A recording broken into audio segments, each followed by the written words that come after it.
Whether you're one of the many who fell in love with the Spectre's light freighter during those earlier animated Rebels missions, or simply became a fan of the cool-looking Phantom Holder after its latest appearance in the Ahsoka Disney Plus series, there's likely a ton of fascinating secrets you still didn't know about our hero's ship. For example, did you realize just how fast this speedy vessel really was? Or the real reason behind its iconic name? Well, buckle up folks, because you're about to become an expert on the ghost of the galaxy far, far away. I'm Gareth, this is What Culture Star Wars, and here are 9 secrets of the ghost ship you need to know. Number 9, just how fast is it?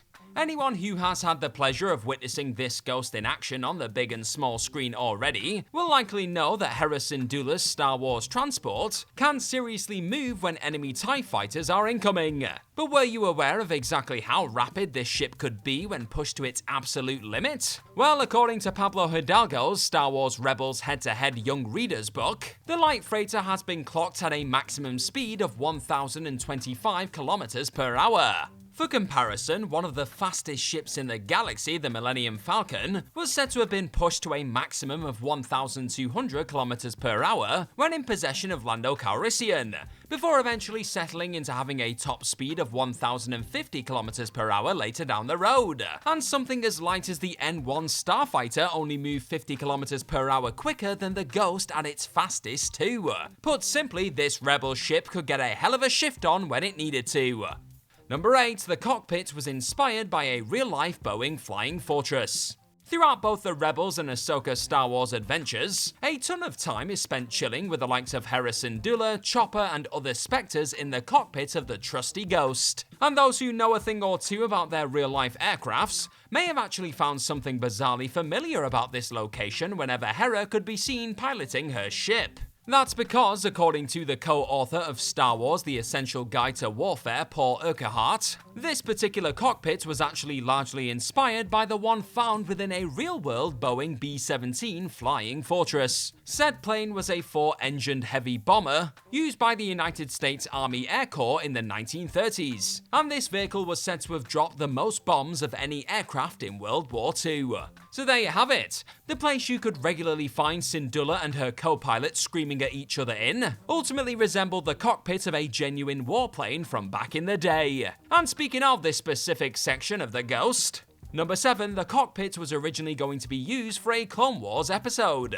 Before it eventually became an unmistakable part of the Ghost ship, much of the design of the cockpit seen within the Rebel light freighter was actually set to be used for another vehicle in Star Wars. As revealed in the Deal or No Deal trivia gallery in text notes, the initial plan was to use this interior for the Silver Angel ship in the 6th season of the Clone Wars during the show's original run. However, when it didn't look like fans were going to get to see this awesome piloting area, they instead repurposed it and used a lot of that work to create the Ghost's own cockpit. The Silver Angel would of course finally go on to show up in the 7th season of the Clone Wars, being flown by Trace and Rafa Martinez. And while Dave Filoni would go on to note that the eventual Ghost cockpit wasn't an exact replica of that earlier Clone Wars design, some fans have still been quick to point out similarities between the two freighters. Now I've got a quick question for you: what is your favourite Clone Wars episode ever? Something out of season 7, 6, or something else? Let me know in the comment section down below. Number 6, it's popped up outside of Rebels on a few occasions.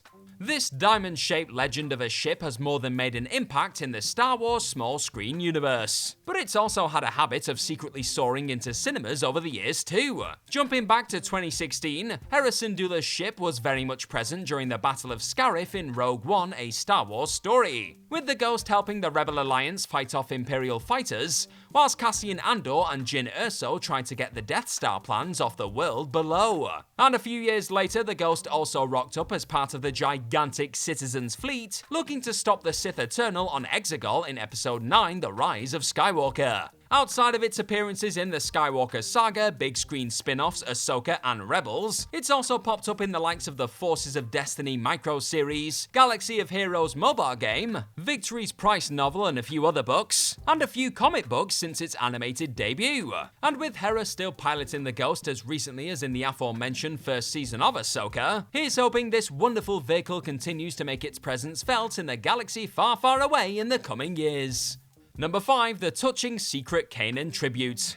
On the subject of the Ghost's latest appearance in the Star Wars galaxy, Ahsoka Season 1 also brought with it a secret and somewhat emotional tribute to a fallen Spectre on the ship. Season 4 of Rebels saw the brave Jedi known as Kanan Jarrus sacrifice himself to save his pals from the Imperial Fuel Depot explosion. Hera Syndulla, who was romantically involved with the heroic Force user, eventually gave birth to the pair's son later down the road, with Jason then showing up in both Rebels and Ahsoka. And it was during a scene in the latter show involving mother and son on the Ghost, when a subtle nod to Kanan could briefly be seen in the appropriately titled Fallen Jedi episode. Look closely at the Ghost cockpit as Jason and Hera prepare to fly off to Cetos, and you'll just about catch what looks like a photo of Kanan sitting in front of her controls, technically marking the first time Ezra Bridger's master has appeared in live action. He may be very much gone at the time of the New Republic, but this Ghost crew member will evidently never be forgotten by those who loved him most.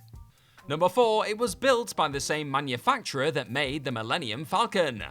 It turns out that two of the most notable ships ever to be flown by the heroes of Star Wars were both built by the exact same in-universe manufacturer. That's right, the same Corellian Engineering Corporation who ultimately built Han Solo's iconic YT-1300 light freighter actually built Hera Syndulla's own VCX-100 light freighter too.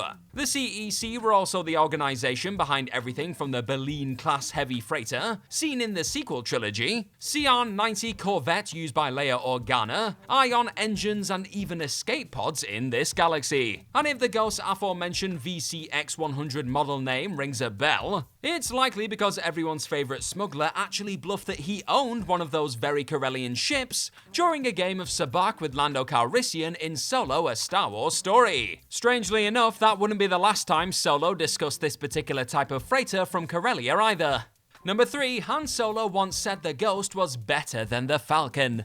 As difficult as it may be to believe, there was actually a moment in time when the longtime pilot of the Millennium Falcon openly stated that another ship was superior to his precious YT-1300 light freighter. During Forces of Destiny's An Imperial Feast episode, Han Solo and Chewbacca find themselves on the receiving end of a Leia Organa telling off, after almost letting the Ewoks of Endor cook some captured stormtroopers. What are they like, eh? And in order to keep the hungry little guys from chomping down on some tied-up Imperial forces, Solo and Chewie are told to go and ask General Syndulla for some ration sticks. The rebel pilot is happy to feed the furballs, of course, but on one condition. Solo needed to confess that the Ghost was a better ship than his own. After a bit of expected resistance, Solo finally uttered the painful phrase Hera had seemingly been trying to tease out of him for some time, before returning to Leia with a few crates full of snacks. And while Organa was quick to reassure a wounded Han that no one honestly believed the Ghost was the better of the two rebel birds, the record will always show that the words "the Ghost is a superior ship to the Falcon" once tumbled out of Solo's frustrated mouth. Number 2. How much is it worth?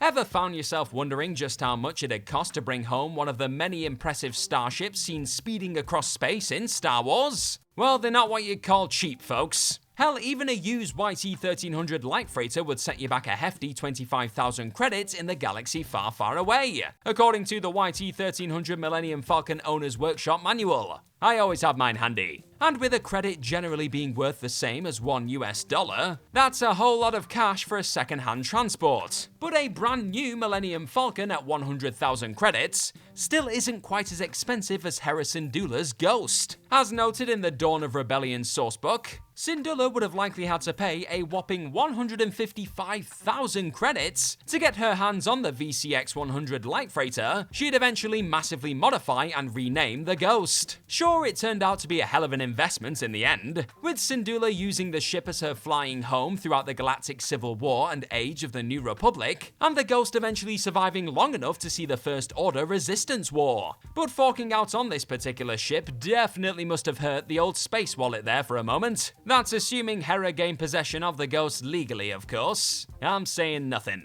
Number 1, the real reason it's called the Ghost. General Hera Syndulla didn't just decide on the name of the Ghost because it sounded ridiculously badass. That was simply a bonus. This VCX-100 light freighter was given the title due to its ability to do one very specific and hugely valuable thing. According to the New Dawn novel, Hera chose the name Ghost because of the ship's talent of getting past Imperial sensors undetected, something that comes in handy on a number of occasions during Rebels in particular. The Ghost had a hell of a lot of secret evasion tricks up her sleeves, with over 87 illegal upgrades being made to her stealth systems over the years. Everything from the ship's energy dampeners to its static jammers made it tough for the Empire to spot this rebel transport. And the heavily modified Ghost also possessed the ability to mimic cosmic radiation or solar fluctuations on the sensors of most vessels. According to the likes of the Star Wars Absolutely Everything You Need to Know and the Rebellion Begins books. So not only was she fast, this beloved freighter was bloody hard to catch.